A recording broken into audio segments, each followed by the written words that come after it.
apartment, or am I not? I haven't said anything, Miss Damien. Well, I had a talk with Cortland, and he was decidedly acid about it. I'm not interested in Cortland.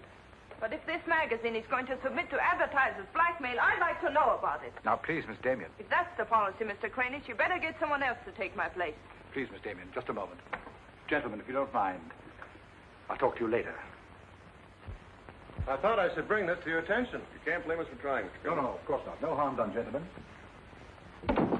Madeline, you've got yourself all worked up. Come sit down. I'll get you a drink. No, thanks. I don't want one. No? What is this private blackmail of yours?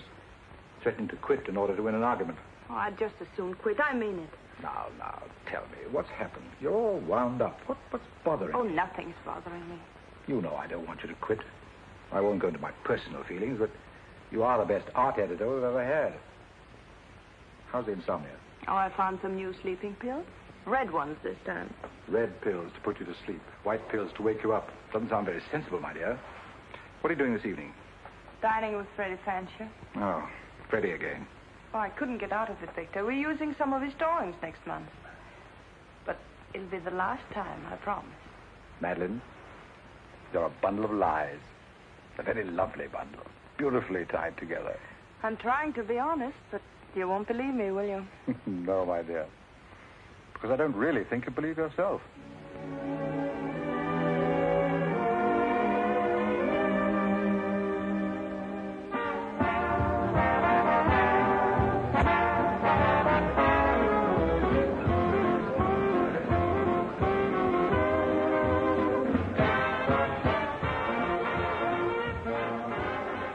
Why do you have to go back to that bore, Freddie Fancher? You haven't even given me a chance to make love to you. You've been doing all right. You know something? It's awfully hard making love to a woman who makes more money than I do. It'd be much easier if you made love to me. Would it? Oh. You're trying to give me the brush off, are you? Well, finally, we understand each other. Well, there you are, Freddie. There's your girl and no bones broken. I'll see you at the office, Madeline. I'd join you if somebody asked me. Nobody's asking. Fair enough. Why do you have to dance with that pollywog? Look, I've told you not to drink. I always drink, particularly when I'm with you. Oh, am I that hard to take sober? You're a voluptuous pain in the neck. I'm going home. You're not going to walk out on me. Come on, be yourself. I told you I'm going to leave early. But you can't leave me just sitting here in the snow. I'm mad about you. In my own foul way. Good night, Freddie.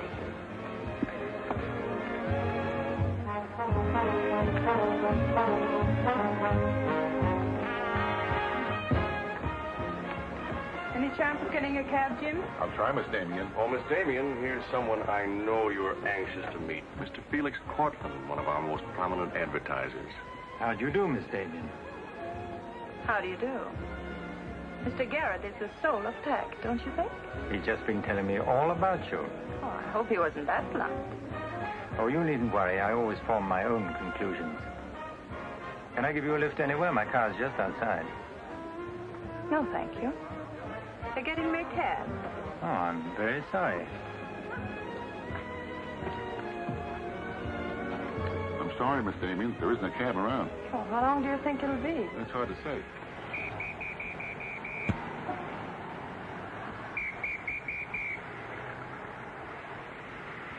Are you sure you don't want a lift? Well, there doesn't seem to be any alternative. Good night, Mr. Garrett. Good night, Mr. Cortland.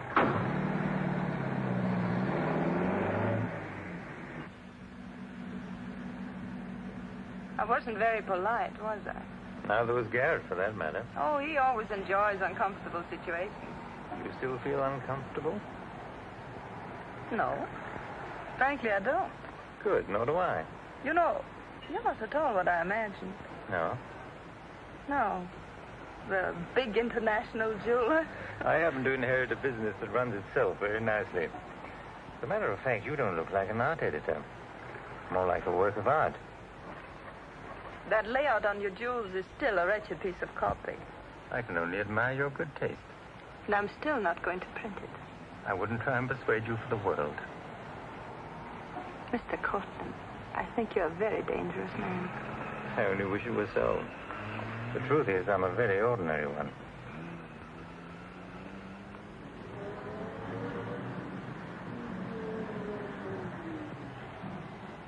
Oh, I'm sorry. I forgot to give you my address. It's my fault. I forgot to ask you.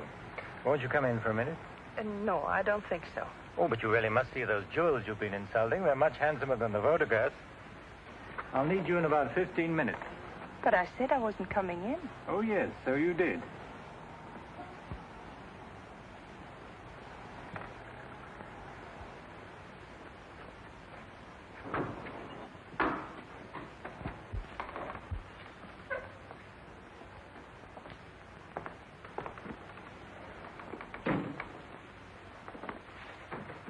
Let me take your wrap.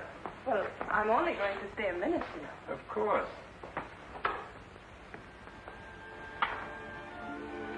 What a wonderful room. I've had this place a long time. In fact, I'm pretty disgustingly rich. Don't you find that rather pleasant? Oh, it's not so hard to take once you get the hang of it. I think I know all the troubles that come with money. And all the pleasures. Well, have you got me all figured out? Only what I see here. Good books, fine pictures. Wonder if you ever look at them. Oh, but I do. I'm a lonely bachelor, and I spend hours here all by myself poring over old manuscripts. You don't expect me to believe that, do you?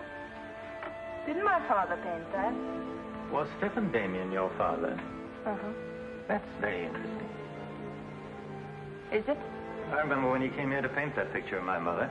Everybody was fascinated by him, especially Mother. Father ended by chasing him out of the house. I'm afraid that's the way it usually ended.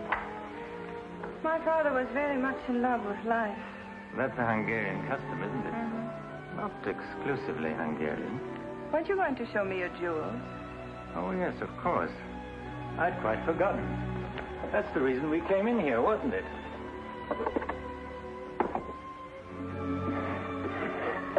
You ought to feel very flattered, Miss Damien. This safe is one of my darkest secrets.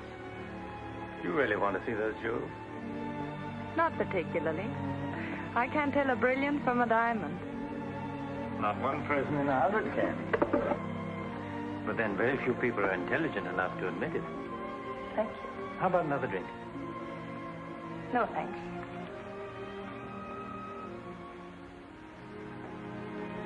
You know, you need relaxing.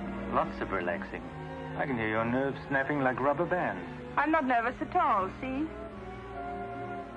You're a very curious mixture. A highly moral voice. That's not me, that's my mind. A man's mind, I'd say. Why not? I do a man's work. And desperate eyes.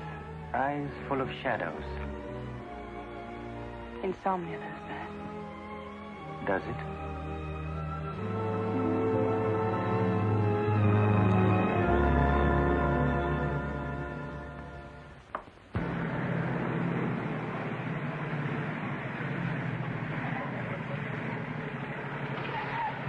Anything doing? Not a thing.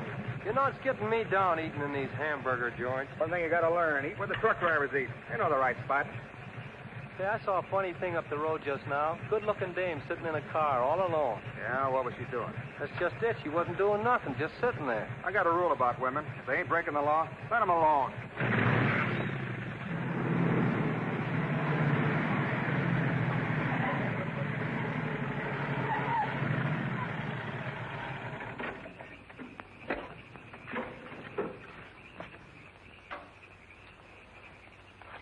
I didn't mean to disturb you, miss. Just wanted to be sure everything was okay. Excuse me, lady, but are you sure you're all right?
How is she? Luckier than she deserves. I just checked on her up the road. She was acting kind of strange then. I'd better call that ambulance. I doubt if it's serious, and I'm as good a doctor as you'll find at this time of night. Let's take her inside.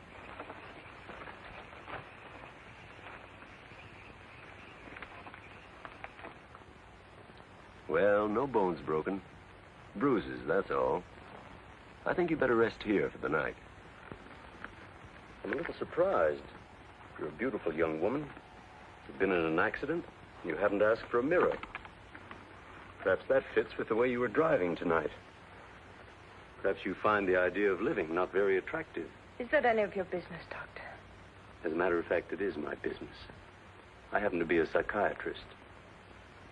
I don't need a psychiatrist. You won't mind if I disagree with you. Here's a beautiful young woman, apparently well-to-do, apparently in good physical condition, who just doesn't care what happens to her. This is interesting. Not altogether unusual, but interesting. Of course, there are the obvious deductions. It's my life, Doctor, and I prefer to run it myself. And you don't want anyone to see inside it. Perhaps you don't even want to take a look yourself. Many women haven't the courage to face themselves, so they look for escape in one excitement after another. Half my patients are like that. But I'm not one of your patients.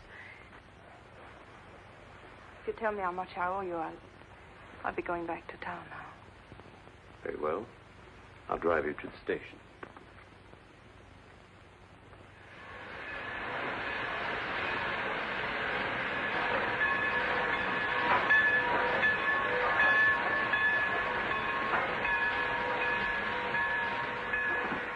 Miss Damien, you're an intelligent woman, not an idiot. Will you promise me one thing? When you get ready to throw yourself off Brooklyn Bridge, will you come and see me first?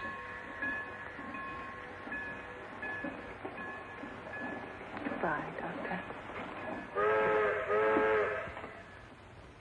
Jean.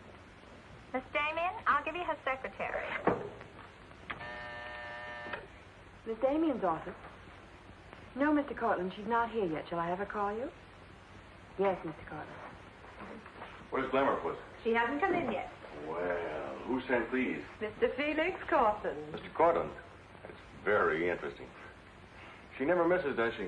Mm-hmm. Jealous. If I'd given it any thought, I could have predicted it. Gladys, I won my bet. She's got a new boyfriend. I guess those dames gotta have no excitement all the time. Yeah, here today, gone tomorrow. Personally, I don't see what she sees in it all. Is that any concern of yours? No, Miss Damien. I didn't hire you to gossip about my private life. No, Miss Damien. Go get your money. You're through.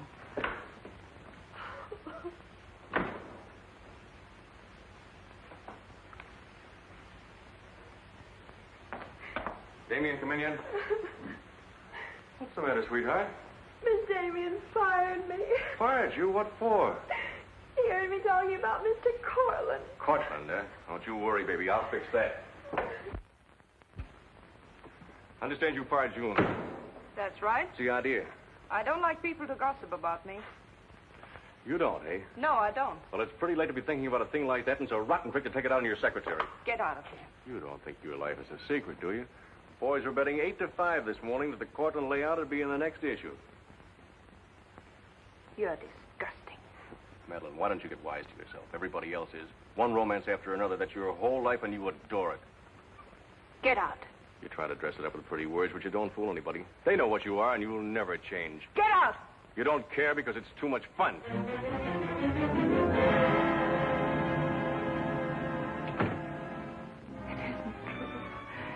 It isn't true. It isn't true.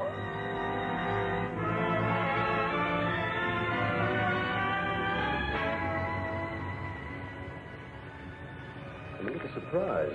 Here's a beautiful woman who just doesn't care what happens to her.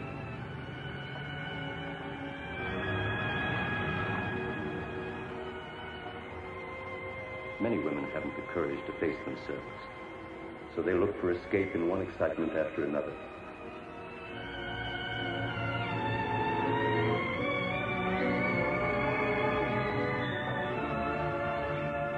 That you find the idea of living not very attractive. Lady, if you want to kill yourself, why don't you try the fridge?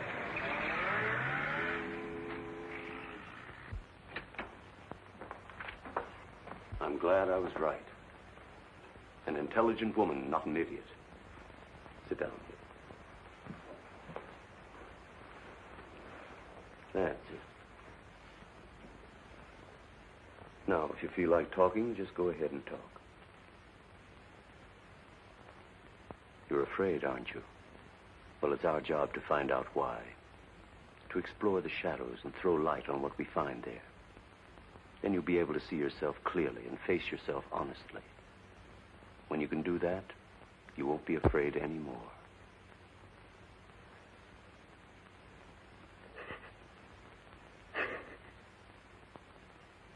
I was living with my father. Mother had left him before we came to America. I was 10. And to me, the way he lived seemed romantic and wonderful. He was a successful painter, and women adored him. He went his own way and did what he pleased. Just as you've been trying to do? I suppose so. But why? Did it make him so very happy? Oh, I was certain he was the happiest man in the world. Until he killed himself. Then you couldn't understand why he did it. You understand now? I think I do. Did you ever do any painting yourself? I used to. Why'd you give it up? Oh, didn't pay enough. And besides, I didn't want to be like my father. I wanted my own life. And have you been living your own life? Of course I have. The kind of life you really want? I don't know. I don't know. Don't you think you've been hiding from yourself? Did you ever try and discover the person you really were, deep down underneath? I never cared to. I'm not so sure I do now. In that case, I'm afraid I can't help you. But of course, that's entirely up to you. Shall we go on then?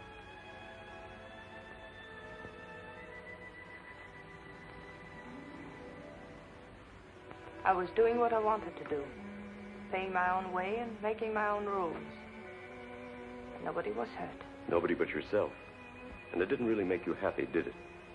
Wasn't that because down underneath you knew there was something missing? Something important? I suppose so. That would worry you, wouldn't it? And then you would drug yourself with the excitement of more excitement. Oh, I know the pattern, Miss Damien. You're suffering from a disease of the times. A neurotic malady as commonplace as chronic alcoholism. Suppose for a moment that you were an alcoholic. They're much the same, you know. Unsure of themselves underneath and seeking reassurance from new excitement. Instead of getting at the cause, the drunkard solves his problem by taking another drink. This, of course, is no solution. And eventually we find him sprawled hopelessly at a bar, without the strength or even the desire to save himself. I can't go on with this. You're not helping me. You're insulting me. You've been insulting yourself, Miss Damien. Insulting your body and insulting your soul. Your life hasn't been gay and glamorous at all. It's just been muddled and senseless. You know that now. And if you really want to change it, you can start right away. Now it's up to you.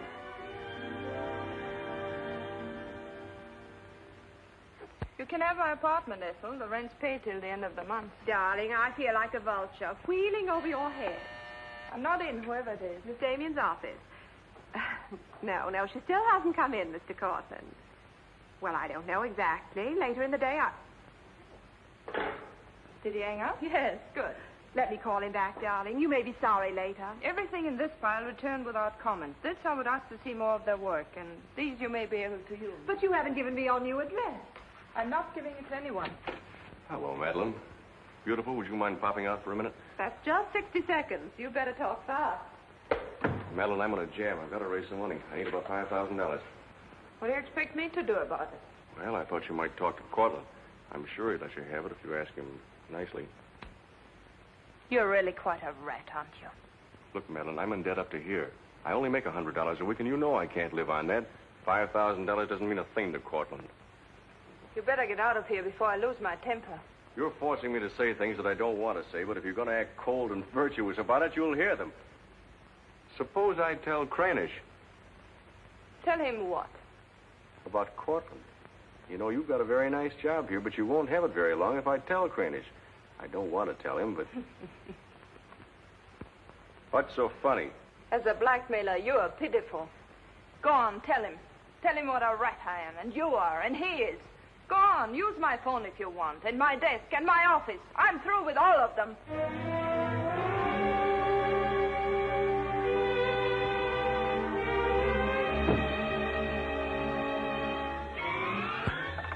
Boulevard Magazine. No, Miss Damien hasn't been back. Just a moment, please.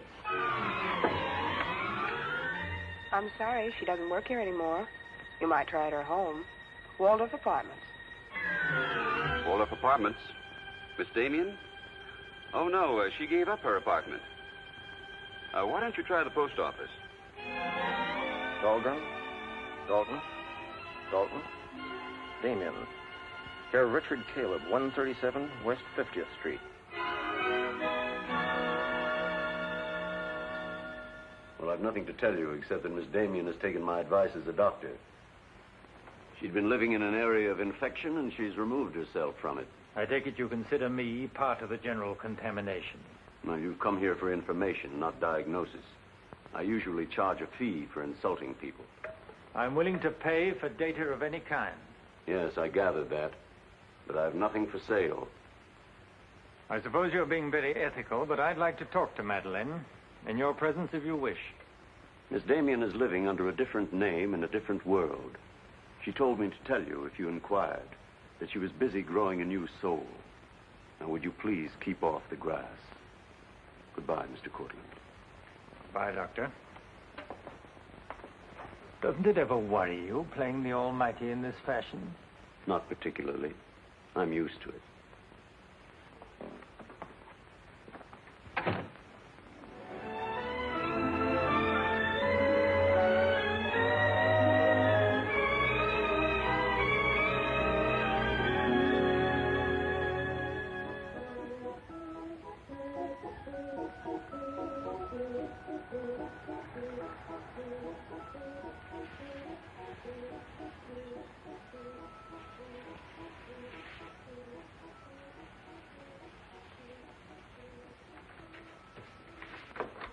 How's it look? It's better than torn wallpaper. So you think I've talent, then? You'll do better after you get the hang of it. I only hope the new tenant will like it. Well, he seems awful particular. He's a floor walker at Macy's. Oh, well, you can always give it back to me. He'll never sell it, you know. Take my advice and try something more cheerful. You know, like flowers and butterflies. I'll do that. Thank you, Mrs. Geiger.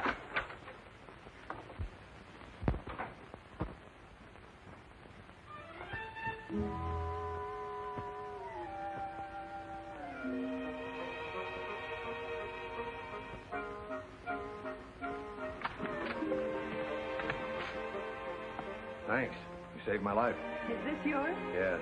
Mrs. Geiger would scalp me if she knew I kept mice in my room. Well, why do you keep mice in your room? Pathologist, part of my homework. I really shouldn't bring these fellas out of the lab, but, well, I got kind of attached to this one. Oh, thanks again. Hey. Women are supposed to scream. Aren't you afraid of mice? Well, no, but next time I'll scream.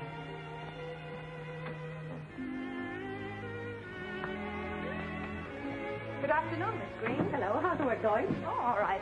You got it.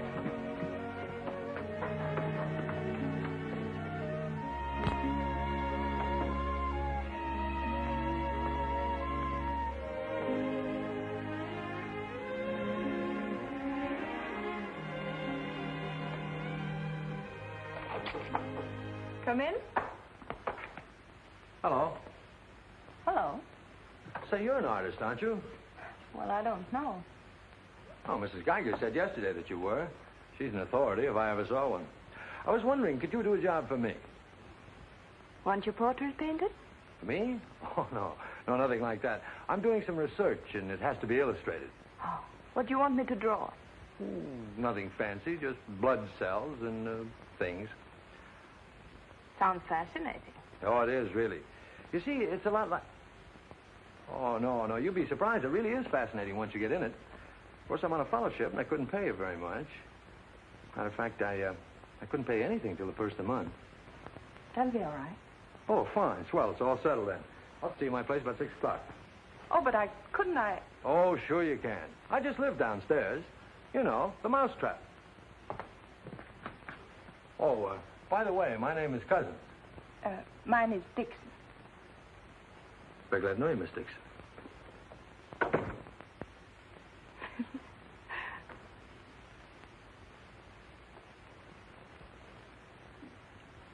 Just what am I drawing? Am I allowed to find out? Sure. Effect of anti-reticular serum on cell tissue. That's all I wanted to know. Oh, say, that's quite good. I'll take it to the lab with me in the morning. Just about ready for the next one. Do you realize it's 12 o'clock? Oh? I haven't had my dinner yet. And you hadn't either. Oh, gosh, I'm sorry, but well, I got so wound up on this. So did I, but now I'm hungry. Well, tell you what let's do. We'll go out and eat. That's a brilliant idea. I'll get your coat. Do you do this all the time? Only since I got out of the Army. I was lucky to get this job of research. Now I've got to get it finished. Then what?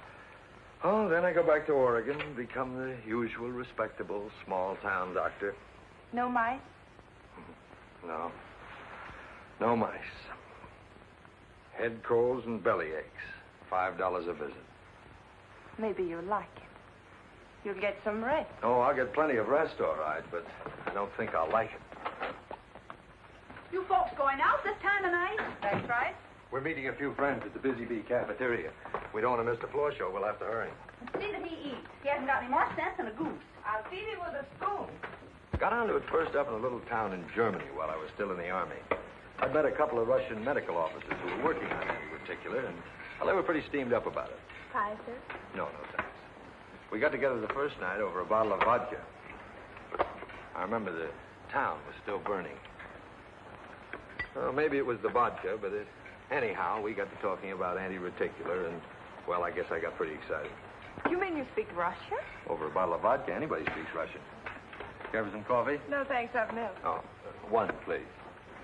At any rate, I promised myself that night that just as soon as the war was over, I was going to do a job of this. You haven't stopped to eat ever since. That's an error I'm just about to rectify. $1 even. There you are. Thank you. Oh, thank you. You, sure you've got everything you want? Oh, yes, thanks. You know, I don't think you're much of a doctor. Do you call this a sensible diet? Pancakes and pickles? Well, scientifically, there's two kinds of diets. The kind that doctors prescribe and the stuff they eat themselves.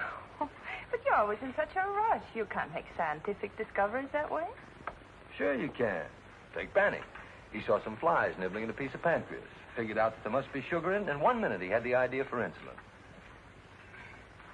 You know, you're a very lovely girl. You're not being very scientific, Doctor. Oh, but I am. It's the very heart of science. It's the truth. Let's talk about insulin. Insulin.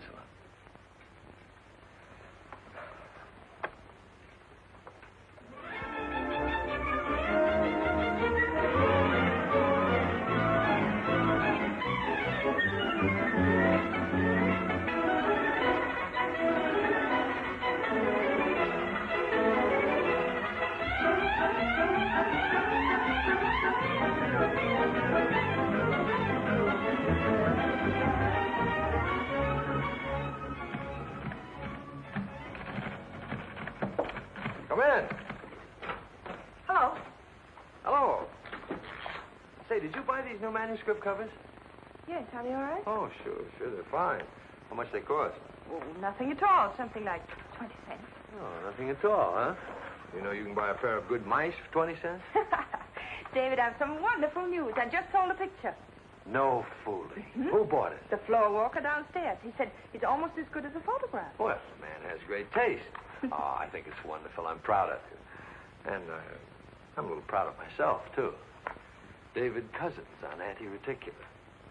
Oh, David, it looks fine. It's important, isn't it? I mean, not just to you, but really important. Well, it won't cure all the ills of man or beast, but Yes. Yes, I think it may be important. And I also think that I better hand it in before I start changing it again.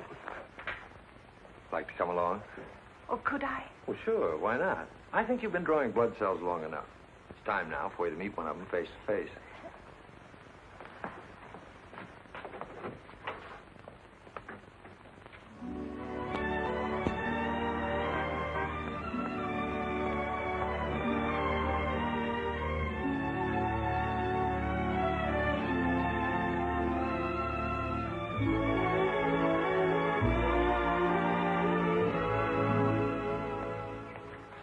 I hope your text is as good as your illustrations.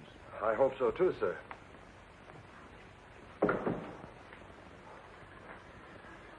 Well, that's that. You didn't tell him they were your drawings, did you? I didn't tell him they weren't. Come on, I'll show you my lab. Coffee. I wouldn't try and drink it if I were you. Assistant pathologist.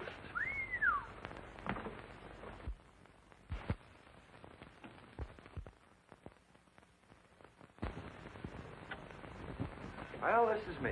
How do you like it? I think it's wonderful. But how do you find anything in this place? Been here for 6 months and I haven't lost anything yet. Doesn't matter anyway. If the boss okays my research, I'll be out of here in a week.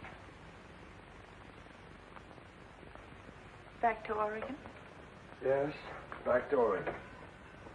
All that way just to make a living. Is it as bad as all that? Oh, what's the use in kidding, Madeline? I'm so much in love with you, I can't see straight. I haven't done any work in here for days. I just sit around waiting until I can see you. I know. Because that's just what I do. Wait to see you. Darling. Oh, darling, I never felt like this about anyone before. Tell me, when did you first know? Oh, when I first saw you, I think. Yeah, me too. I'll never forget you standing in that hall with a mouse in your hand. Only I didn't know then what was happening. I thought I had the flu. Will you marry me? Oh, David. Well, will you? We don't know each other. I mean, you don't know me. Oh, but I do. Of course I know you. Now, what do you want to know about me? David Cousins, M.D., University of Oregon, Captain Medical Corps Reserve, young, healthy, and very much in love.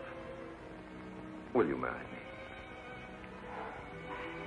Oh, please don't ask me now. Well, I've got to ask you now. I want to marry you now. Please give me time, David. I'm all mixed up. I'd like to go home now. All right.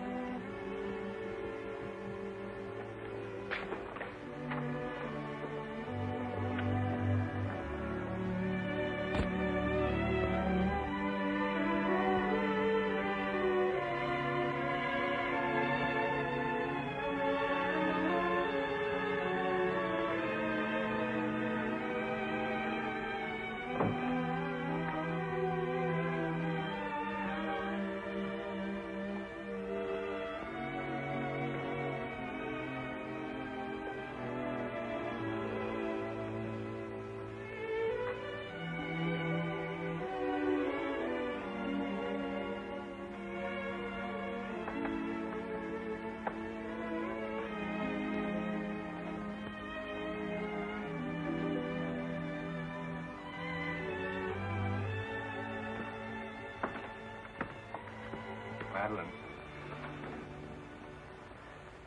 you haven't answered a rather important question I asked you.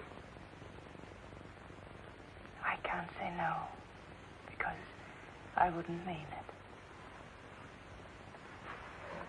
Darling.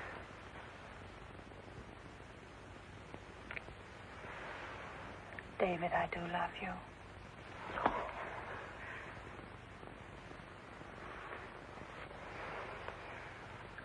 Good night, darling.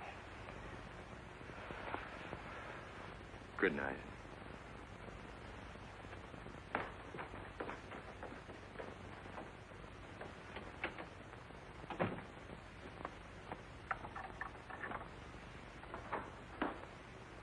Hadn't you better close the door?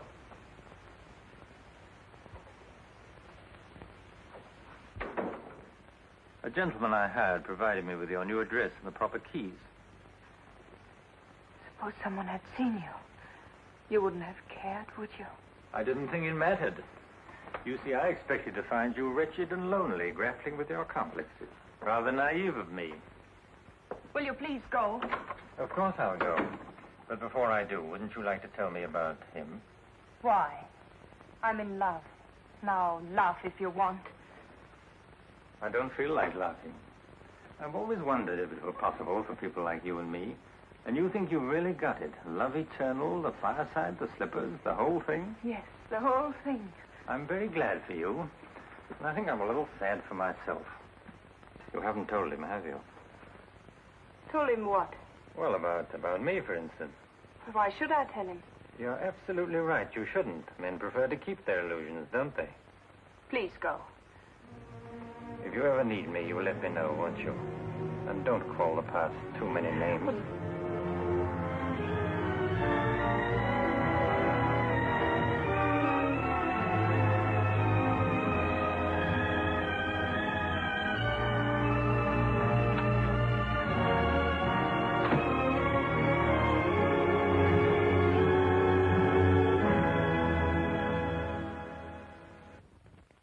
What you say. I'm going to marry him just as soon as it can be arranged. You want to run away from your problem? I'm not running away. You are, you know. You're looking for security from someone else instead of building it within yourself. But I love him. I can't talk to you if you don't believe me. Falling in love doesn't cure everything overnight. What do you mean? Let's be honest. There's a side of you that hasn't fully changed. Isn't that true? That is true, isn't it?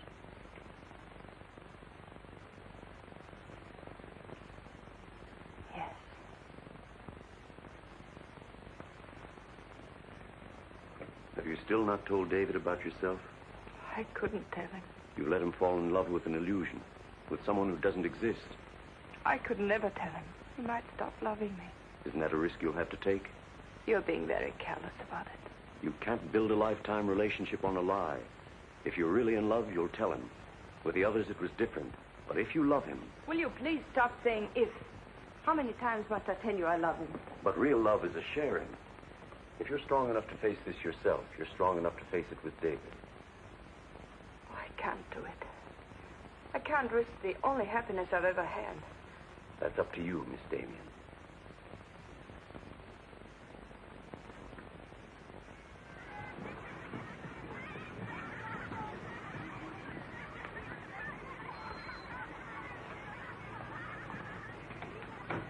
Hi. Hello, darling. You're home early, aren't you? Well, I didn't get fired, if that's what you mean. Dr. Lutz read my paper. Really? What did he say? Well, he liked it. Oh, David, that's wonderful. The only trouble is he thinks it's so important he wants me to go to Chicago and read it before the convention. Oh, David, no. Well, that's not my idea. I don't want to go. Well, when will you have to leave? Tonight. Got to catch the 8 o'clock plane. And when will you come back? Oh, I don't know. A few days. But I tell you what. As soon as I get back, let's get married. You can get a license in 3 days, and it only takes 15 minutes to get married. You still want to marry me, don't you? Oh, more than anything in the world.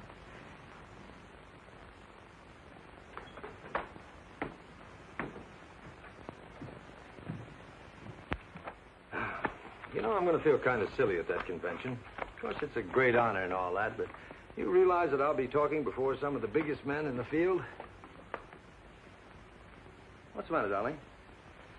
Nothing. I was just thinking how I'd feel if you didn't love me. Oh, don't be silly. Not a chance. David, could you ever stop loving me? Well, that's really a gruesome thought. Of course not. Even if there was a reason? The world is bothering you. Nothing. I just wanted to be sure.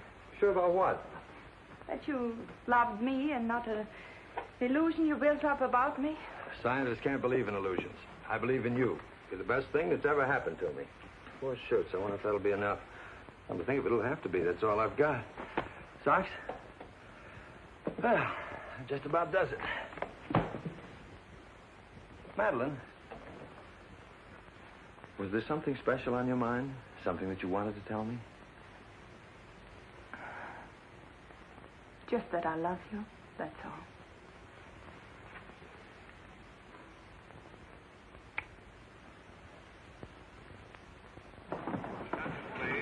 Flight 41 now loading at Gate 6 for Chicago. Passengers on Flight 41 for Chicago. Write me every day? Every day. Hope you miss me. Hope you suffer like a maniac. I will, I promise. Oh, gosh, I hate to leave you. You know, I'm going to be jealous. Jealous of what? Oh, I don't know. Nobody, everybody. Just jealous. Darling, I belong to you. Don't you know that? I'm only alive because you love me. We'll be married the minute I get back. Well, look who's here. If it isn't Madeline. How are you? It's been a long time. David, this is Mr. Garrett. I used to work with him on a magazine. How do you do? I quit the racket, though. Or perhaps the racket quit me. Garrett's doing some confidential work for me now. How are you, Miss Dixon? This is Mr. Cortland, David. Dr. Cousins, my fiancé.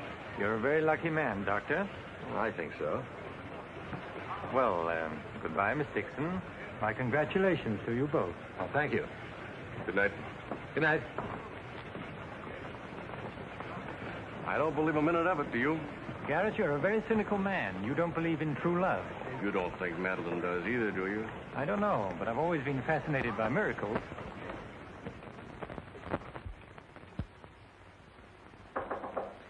Come in. Telegram for you, Miss Dixon. I thought I'd bring it up myself. I thought it might be important. Bad news? He won't be back till Friday. That's men for you. You never can count on them. Oh, I forgot. A doctor somebody called you, said you were to call Miss Ethel Royce. She's been trying to get in touch with you. Friend of yours? Yes. I suppose you got your own reasons, but you ought to get out and see your friends instead of sitting in this room all day and all night. Thanks, Mrs. Geiger. None of my business, mind you.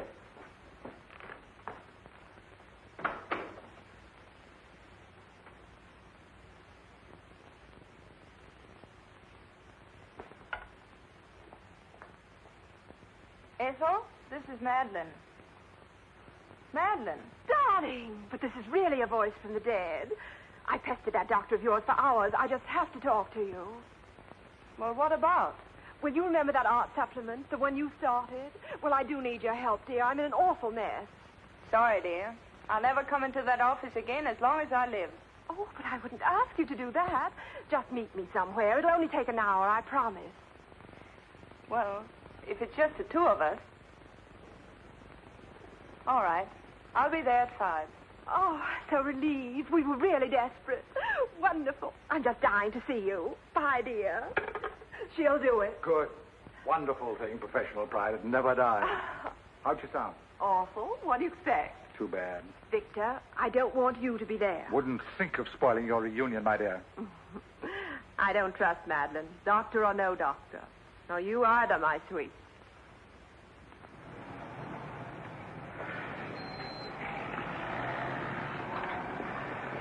Hello, Miss Damien. Glad to see you back. Glad to see you, Jim.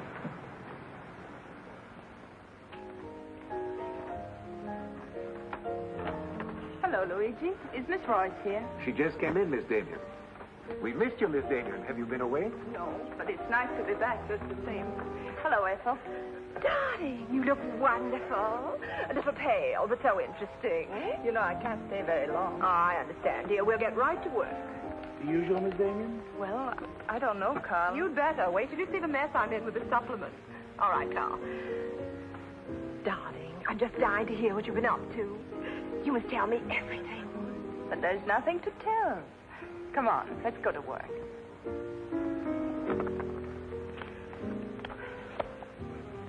You're just marvelous, my dear. You made the whole project seem utterly simple and practical. Not for me, please. Darling, you used to be able to drink 10 in a row. I'm out of training. No one would know it, my dear. You seem just like the old Madeleine again. It's the surroundings. What do you say we have dinner and go to a show?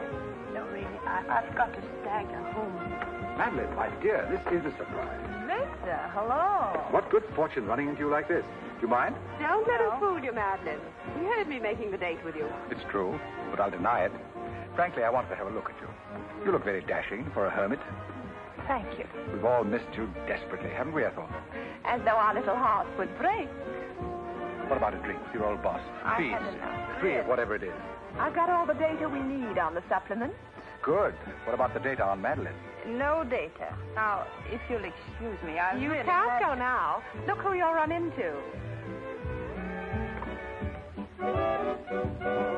He's seen you. Garrett no longer graces our staff. What happened? He got to be utterly gritty. Say nothing of a slight discrepancy in his accounts. Mr. Garrett believes that the world owes him a gay life, no matter who pays for it. Well, hello, stranger. How are you? Wonderful. Nobody here seems particularly glad to see me. Should we be? Oh, well, it's been nice knowing you. There goes one reason for my ivory tower. What? Darling, I'm constantly running into men who adore you. Slews of them. Hated them all. I know what you're thinking. I had an odd way of expressing my distaste. Not odd, darling. Shall we say just, moody? Well, here's to memory.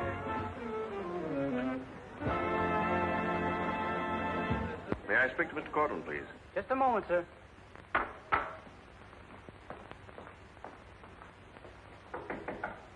Just a minute.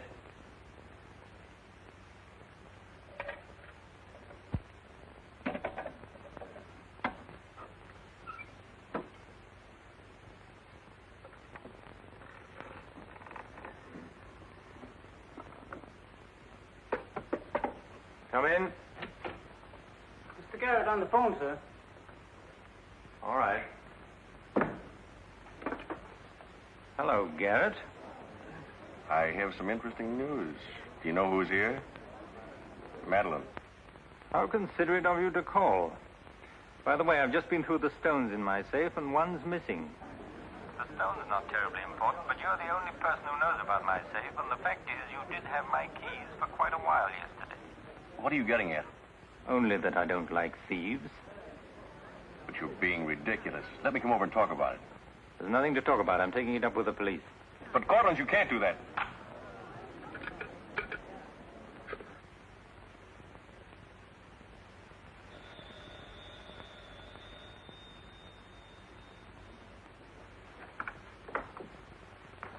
Mr. Garrett again, sir. Tell him I've gone out. I'm sorry, Mr. Cortland has just left.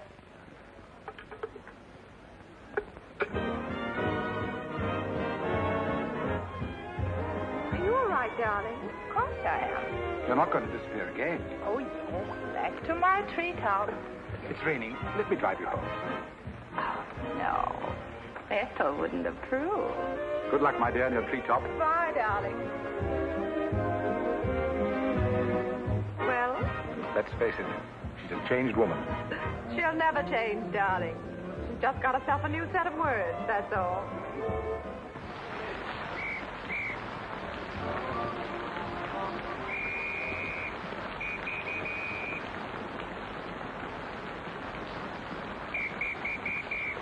Madeline.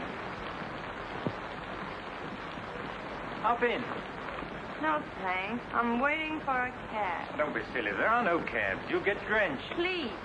I'll drop you off. I'm going home alone. Come on, in you get.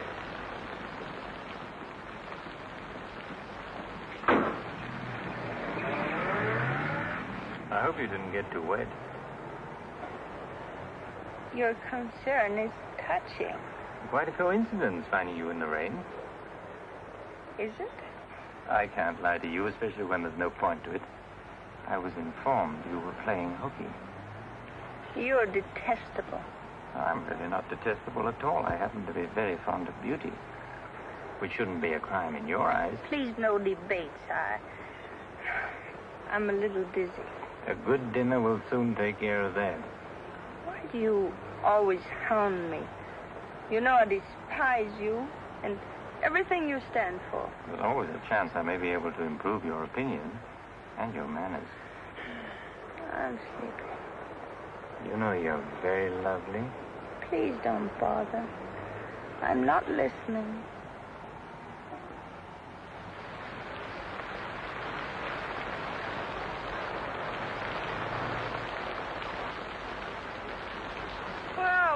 Don't you remember you visited here once upon a time? You're foul. You said you were taking me home. You forgot to mention the subject. A significant omission, as your friend Freud would say. Come on, I'm getting soaked.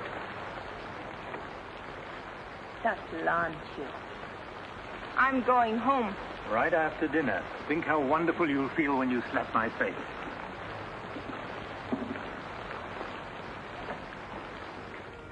That'll take the chill out of your bones and maybe even your heart. Still cold? Oh, no. It's quite warm in here. Cigarette? Thanks. Very warm. Light? No, I'm not really detestable, am I? No. I am. Why? Because I ought to go home. In this rain? You mustn't even think of it. You see, you are detestable. And you've been very annoying for months.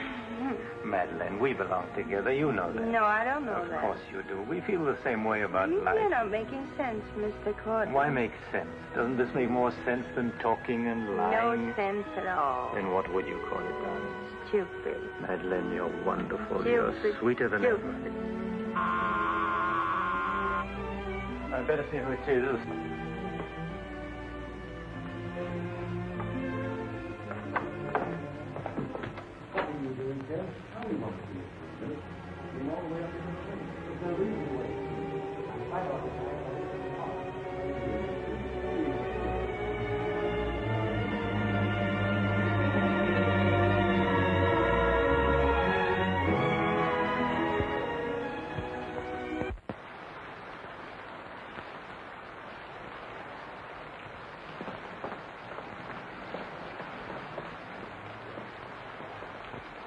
But I tell you, I'm going to raise the money. I'll pay you, honestly. I don't like dealing with thieves. That's a job for the police. You swear out a warrant, you'll never get a dime. Look, I didn't sell it. I just had to have some money temporarily. Here's the pawn ticket. I'm not interested in pawn tickets. Good night, But, Garrett. Cortland, you've got to give me a chance. I said good night.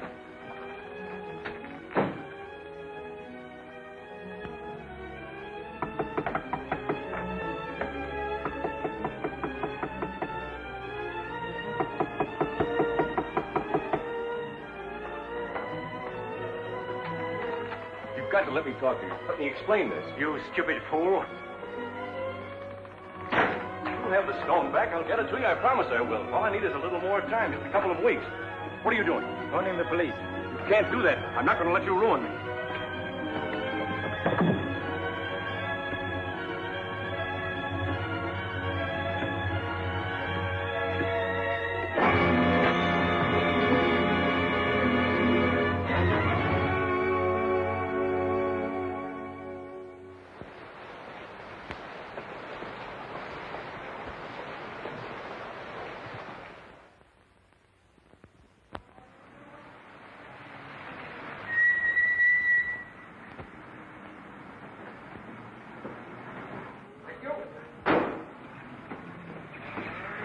You're looking very lovely this morning, Mrs. Geiger. You wasn't expected back until Friday. That's what I like to cheer you. Welcome home. Miss Dixon upstairs? I haven't seen her this morning. Who is it?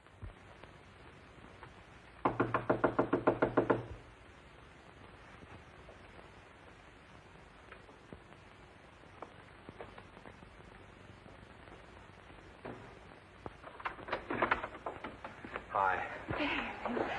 Darling. Oh, I couldn't wait till Friday. I just said my little piece and ran out on them. Oh, I needed you so badly. I feel lost without you. Don't ever leave me again. Oh, that you can depend on. Say, I've got big news. I'm a success. Oh, tell me all about it. I wonder what's the matter with you. You don't look very good. Come on, I think you better get back in bed. Now then, first, I don't have to go back to Bellyaches in Oregon. You're not marrying a small-town country doctor, young lady. You're marrying a promising young research scientist. At least that's what Dr. Broder says, and he ought to know. He's got a long white beard. Oh, darling, I'm so proud of you. I think I'll take your temperature. Gee, I wish you could have been there. When I finished reading my paper, they all got together and offered me my own laboratory in California. I still can't believe it. There it is, right in the paper. You'll find it on the bottom of page 10.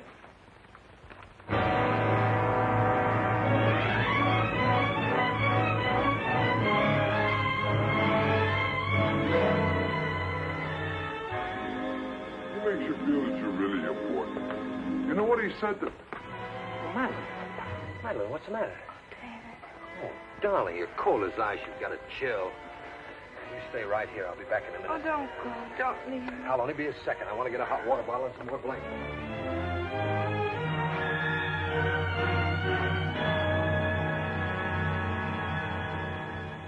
Miss Madeline Dixon at home? I don't know. Friends of hers? We're from police headquarters. Where's the room? Upstairs. What do you want to see Miss Dixon about? We'll tell her. Well, perhaps you'd better tell me first. Miss Dixon isn't well. Who are you? He's a doctor. He lives here. If it isn't important, I suggest you come back tomorrow. It's important. Could you get some extra blankets and a hot water bottle, please? You a friend of Miss Dixon's? Yes, what? Just asking. Well, what is it, an accident or something? I wouldn't call it an accident. I wish you'd cut out this mystery and tell me what it's all about. Okay, Doc, take it easy. Madeline, these men are from the police. They want to We'll take over from here, Doc. I'm Sergeant Patelli. This is Sergeant Beitler. You're a friend of Felix Cortland's, weren't you? Matter of fact, you were with him last night. No, I wasn't. Did you see Mr. Cortland any time yesterday? No, I didn't. Now, look, Miss Damien, we wouldn't be here asking questions unless we already knew most of the answers. Oh, wait a minute. Her name's not Damien. I think you've got the wrong party. I think maybe you've got the wrong party, Doc. Her name happens to be Damien. This happens to be a case of murder. Take a look at that newspaper. I want to know what's going on in here. This is my house, and I've got to know. Sorry, madam. We'll talk to you later. As long as I've been here, there's never been police Take in her this and see house. what you can find out. lady. Come on. Now, Miss Damien, tell us what happened last night. What time did you leave Cortland's house? Oh, David. You and this guy, Cortland, were pretty sweet on each other, isn't that right? Oh, but it isn't. It isn't true. Now, according to the chauffeur, you got to Cortland's house at 6:45. What time did you leave? Oh, but I didn't go into the house. I met him by accident. David, don't look at me like that. How long have you known Miss Damien, Doc? Not very long, only a few months. Know that she was mixed up with this guy, Cortland? Oh, it's a lie. David, it's a lie. Okay, so you didn't go into the house with Cortland? No, I didn't. He wanted me to come to the house, but I wouldn't do it. Oh, I didn't go into the house. I didn't, I tell you. Who you telling, me or the doc here? Did you get anything? She came in about 9. In a cab? No, she was walking in the rain. Landlady said she looked kind of wild-eyed. What about Cortland? He was here, all right. He visited her a couple of weeks ago. Get the date? Yeah, April 10th, around midnight. Anything else? The landlady thought that Cortland had a key to this place. She was kind of vague as to how he got it. I didn't give him a key. David, you can't believe that. I've got his key ring here. This one fits. He had a key, all right. But I didn't give it to him. Where are you going? Oh, David, don't leave me. I didn't kill him, I swear. I didn't kill him. Who cares whether you killed him or not?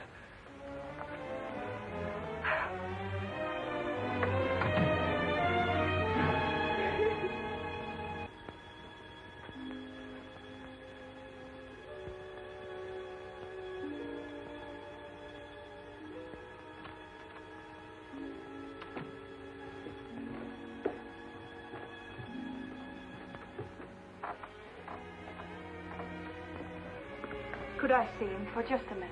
Well, it isn't regulations. Okay, 60 seconds. David, please listen to me. You lied to me. You've always lied to me. But I'm not lying now. I didn't want to go with him. He said he'd drive me home. And he made love to you, didn't he? Oh, don't deny it. Of course he made love to you. He had a key to your room. I should have told you many things. I tried to, but I just couldn't. If this thing were so innocent, you would have told me. When I said I was in love with you. When I asked you to marry me. I was afraid, David. I was afraid you wouldn't understand. You bet I wouldn't. Before I met you, I was horrible. But you changed all that. You made me sane and happy. Why keep on lying? You tried that upstairs and it didn't work. Look, I was in love with you. All right, I made a mistake. I thought you were something wonderful and you turned out to be something else. So let's just forget about it. The only thing that you can do for me is let me alone. I love you, David. I'll always love you.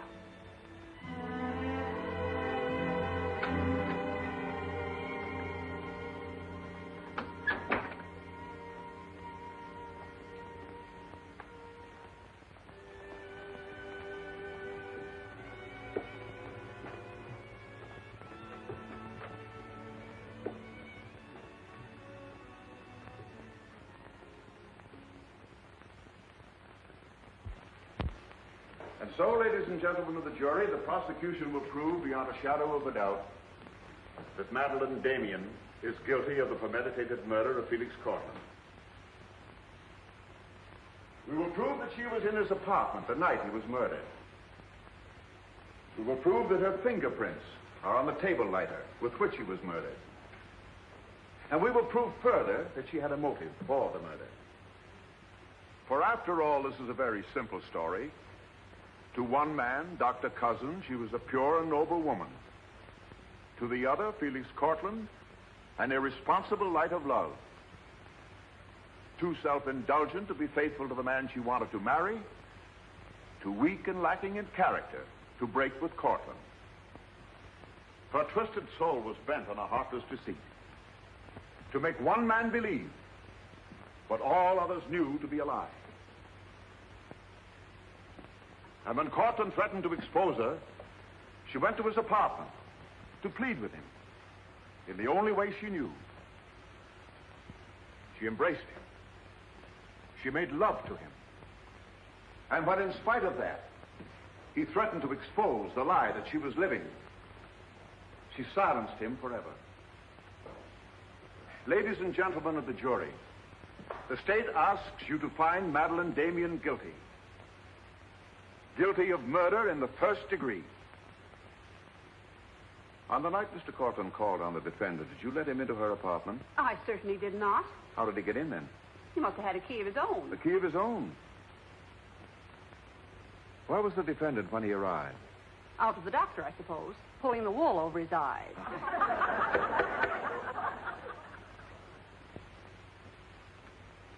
Thank you, Mrs. Geiger. Your witness, Mr. Mitchell.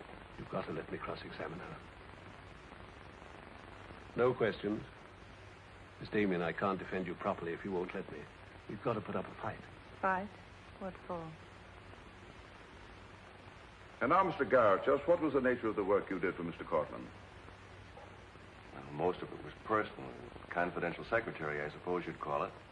And in that capacity, you were in a position to learn a great deal about his private life? Yes, of course. Did Mr. Cortland know that Miss Damien was lying to Dr. Cousins and concealing her true character from him? I'd rather not answer that question, Mr. O'Brien. You see, both Miss Damien and Mr. Cortland were friends of mine. Yes, I understand. Well, let's get back to the meeting at the airport. What was the attitude of the defendant when Cortland saw Dr. Cousins? She was embarrassed, naturally. Yeah. She was embarrassed, naturally. Thank you. Your witness, Mr. Mitchell. I've got to cross-examine. If I don't, we haven't a chance. Don't ask him anything. No questions. Were you a close friend of the defendant? Yes, I was. Did she confide in you on matters of a personal nature? Yes, she did. If you were asked in this court, do you think you could recall any of those intimacies? I could recall some of them in lurid detail. Your Honor, I object. Objection sustained. Well, let me ask you this, Miss Royce. Would you say in general that men found Miss Damien attractive? Definitely. And would you say that Miss Damien found men attractive to her? I'm afraid I most certainly would. You would?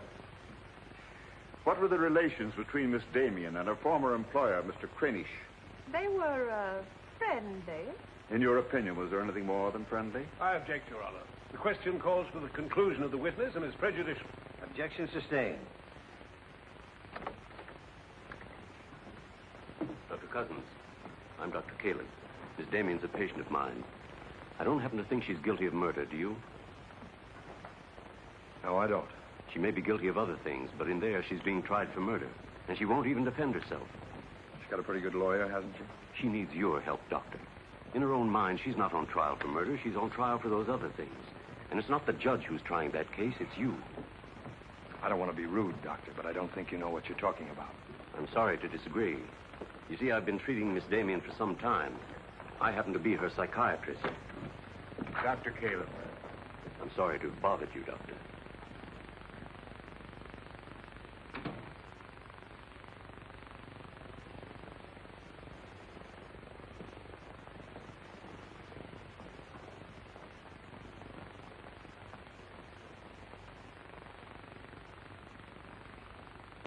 Your name, please? Richard Caleb. You're a psychiatrist? I am. Miss Damien came to you as a patient? Yes. Did she come of her own free will? Yes, of course. Isn't it true, Doctor, that people do not go to psychiatrists unless they consider themselves, well, shall we say, not well balanced? In general, that's correct. As a matter of fact, wasn't Miss Damien on the verge of committing suicide when she made her first visit to you? Your Honor, I object. Well, no matter. We'll prove that by other witnesses. However, is it not true that people who come to you as patients come with problems? Objection. Objection overruled. Well, Doctor? There'd be no point in their coming to me if they didn't have problems. So the defendant came to you with a problem. Do you mind telling us, Doctor, in your opinion, just what was Miss Damien's problem? That is a confidential matter between doctor and patient. I'm afraid I can't discuss it. Well, during the course of your treatment of Miss Damien, did you ever discuss her relationship with Dr. David Cousins? Yes, we did. Well, bearing in mind the fact that she's engaged to be married to Dr. Cousins, do you think she was as frank with him as she should have been? As a matter of fact, I urged her to tell him everything. And did she? Not to my knowledge. Well, why not, Doctor? Why didn't she? I'm afraid you'll have to ask Miss Damien about that. Did you ever meet Dr. Cousins? Yes, just a few minutes ago. Well, I'm sure you found him a reasonable, intelligent young man, and yet the defendant refused to confide in him. Having met Dr. Cousins, I think I can see why Miss Damien hesitated to confide in him. Do you mind telling us why? It's my impression that Dr. Cousins hasn't the capacity, either emotionally or intellectually, to understand a problem like Miss Damien's.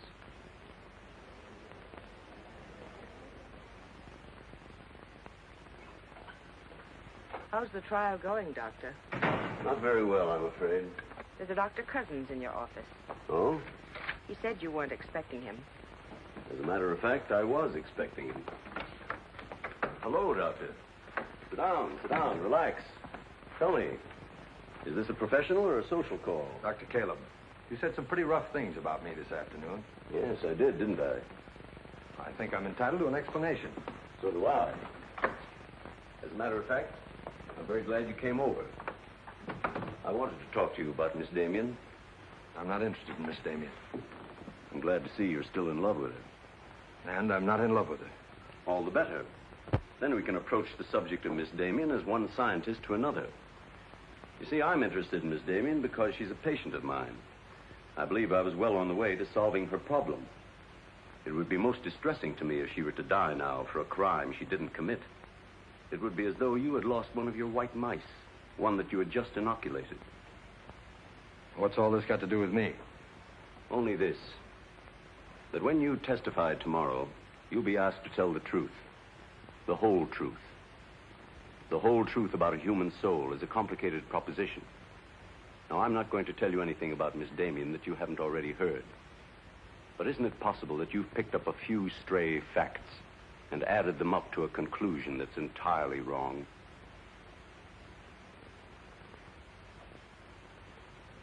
Won't you sit down, Doctor?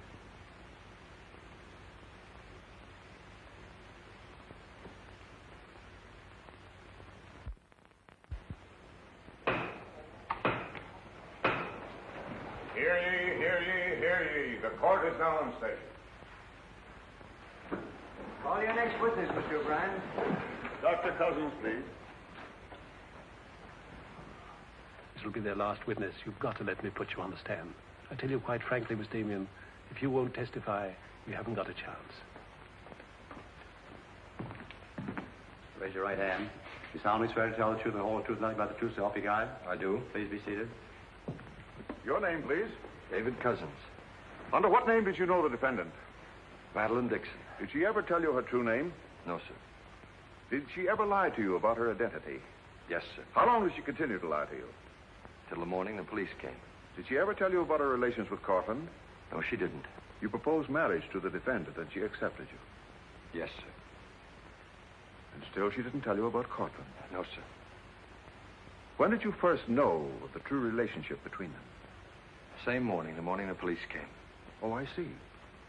Then from the moment you met her until the day she was taken into custody, you didn't know the truth about her character. I object, Your Honor. Mr. O'Brien, haven't you covered your point? Well, Your Honor, I'm merely trying to clarify for the jury the true nature of the defendant's motive. Proceed. Back. One more question, Dr. Cousins. If you had known the truth, would it have affected your love for the defendant? Your Honor, I must protest. Let him answer. Objection withdrawn. And now, Dr. Cousins, if you had known the truth, would it have affected your love for the defendant?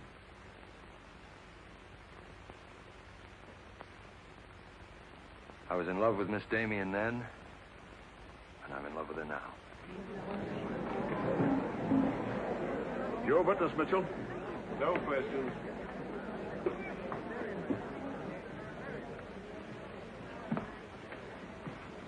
Did you really mean it? Yes, I really meant it. I can't believe it. Now will you let me put you on the stand?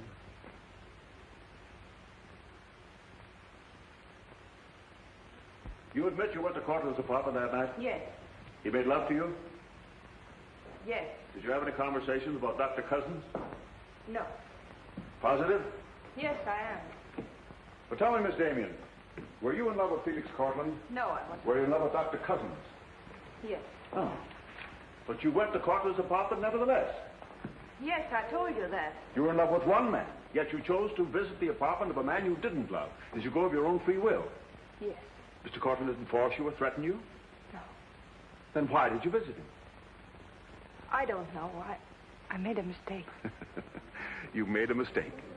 As you've told us on several occasions that you and Mr. Cortland were interrupted by a mysterious intruder. Can you tell this jury anything definite about that person? Anything at all? No, I didn't see him. You didn't see him? I only heard his voice. You seem very certain it was a man. It was a man. What did he say? Well, I don't know. They were talking in the hall. I couldn't tell what they were saying. Yes, you heard a voice. You're willing to swear it was a man, and you couldn't hear what he said. Now, what sort of a person do you think would be calling at that time of night? A bill collector? A man selling magazines? Or perhaps even a burglar? Why not a burglar? Mr. Cortland was a very wealthy man. He must have been a very timid burglar because nothing was stolen. Of course, you realize that Mr. Cortland kept his jewels in a vault at the store? Not all of them. He kept some at home in his safe. Safe? What safe? The one in his living room? You didn't by any chance see that safe, did you, Miss Damien? Yes, I did. The court, please. This is the first we've heard about a safe. I ask for a recess to examine the apartment. Well, Your Honor, we've been all over the apartment. But if there is a safe, and if it has been robbed... Gentlemen, court is adjourned until tomorrow morning. I suggest the district attorney, an attorney for the defendant, examine the apartment together.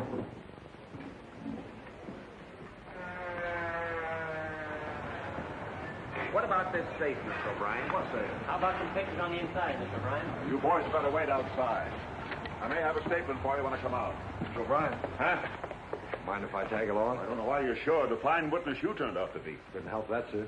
All right, Garrett, where's the safe? Me, Mr. O'Brien? I don't know of any safe in here. I didn't think you did. If you want an unbiased opinion, I don't think there is a safe. Well, here's the learned counsel. Perhaps he knows. Where's the safe, Mitchell? My assistant's checking the location with Miss Damien. He'll be along in a minute. Oh, you're on a dead one. While we're waiting, maybe Mr. Garrett could tell us where the safe is. I've asked him, he doesn't know. I don't understand that, Mr. Garrett. You were very close to Cortland, weren't you? That's right. I'm sure if there was a safe in here, I would have known about it. At least I would have seen the key to it. The answer's very simple. There is no safe. What did you find out? I got the dope on him, Mr. Mitchell. Splendid. It's over here in this bookcase. You were wrong for once, Mr. O'Brien. Could be. What do you know about that? Have you got Cortland's keys? There they are. Thank you. That looks to me very much like a safe, Mr. O'Brien. Yes, it does, doesn't it? But not like a safe that's ever been robbed. I don't think a good burglar would leave those behind. Well, I guess we're right back where we started from. Well, I've seen all I want. How about you, Mitchell? You win this round. Lock it up, sir. Yes, sir. See you in court, gentlemen. I'll give you a lift, Doctor. No, thanks. Sergeant, I have some papers here of Mr. Cortland's I'd like to put in order. Do you mind if I stay? It's all right with me. We're finished with the place. Thank you very much. Anything I can do for you, Doctor? Oh, I was just curious about something. I've never seen a safe like that before. One that operated with a key. Come to think about it, I guess I haven't either. Normal assumption about a safe is that the lock works on a combination. Yes, I guess most of them do. I was wondering how you knew that this one worked with a key. You said you'd never seen the key to it. Did I say that? Uh-huh. I guess I must have said something I didn't mean. Oh, I see. There could be another explanation. Really? Yes. That you were lying when you said you'd never seen the safe before. You're not serious, are you, Doc? I'm a scientist, Mr. Garrett. When we get hold of an odd fact, we consider every possible explanation. We make some of our most important discoveries that way. Well, it must be fascinating work. Yes, it is. Suppose I had known about that safe, which I didn't. What would that prove? Frankly, nothing. But it does suggest a theory. You were very close to Cortland. You knew about the safe. Maybe the safe was robbed. Perhaps he found out about it. He was quarreling with a man in the hall the night he was killed. Maybe that man was you. That's a very interesting theory. Yes, isn't it? Well, as I said, I'm a scientist. When we hit on a theory like that, the next thing we do is to test it. That's all I'm doing. I see. Then you won't mind having a little talk with the police? No, why should I? Fingerprints. But then, of course, if you've never seen the safe before, you won't mind them checking it for yours. Oh, certainly not.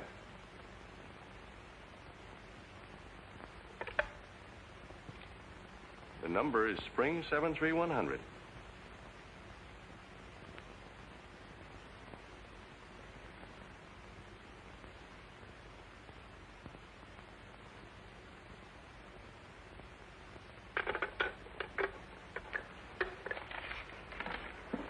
Okay, Doc. No hard feelings. Don't you think this sort of thing is rather out of your line, though? I guess maybe you're right. Bye, Doctor. Goodbye.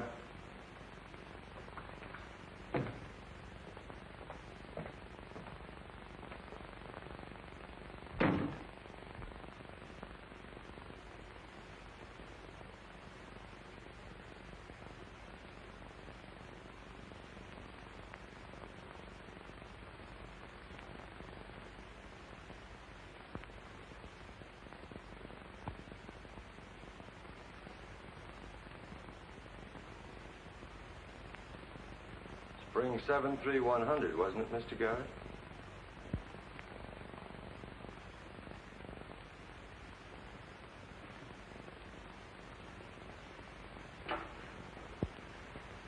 I guess maybe I underestimated you, Doctor.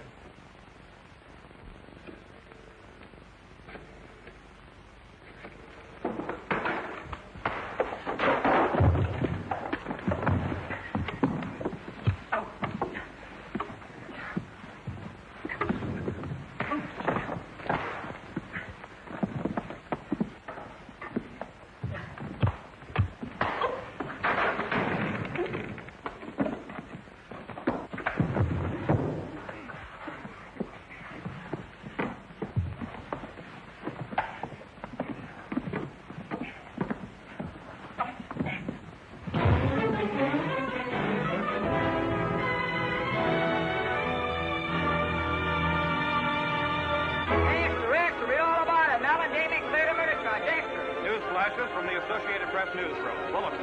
Madeline Damien has been exonerated of the murder of Felix Cortland. Full confession by an ex-employee, Jack Garrett, is in the hands of the district attorney. It was a trial marked by many surprises. Notably, the beautiful defendant's startling disclosure of the jewel vault hidden in the apartment of the late diamond importer. The beautiful Madeline Damien goes free, and Broadway is tipping its hat today to the young doctor who engaged the murderer in a battle royal. Mrs. Geiger, I've been looking for Miss Damien. Have you seen her? She's gone. She asked me to give you this. Gone? Well, where did she go? I couldn't get a word out of her, but I know she left the airport more than an hour ago.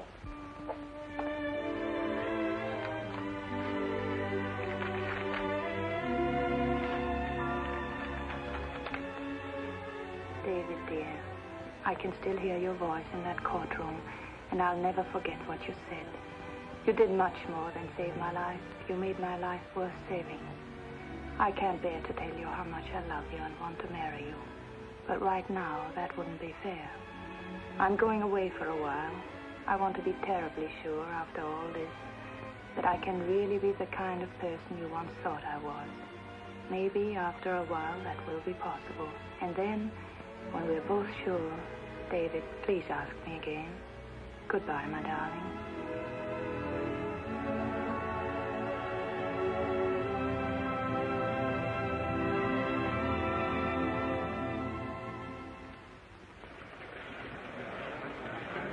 temperature on Flight 41, loading at Gate 6. Will you try and see him once in a while? Of course. You see, I want to be sure of myself. I'm sure of you. Are you really? After what you've been through, I'm very sure. Goodbye. I still think you're making a mistake.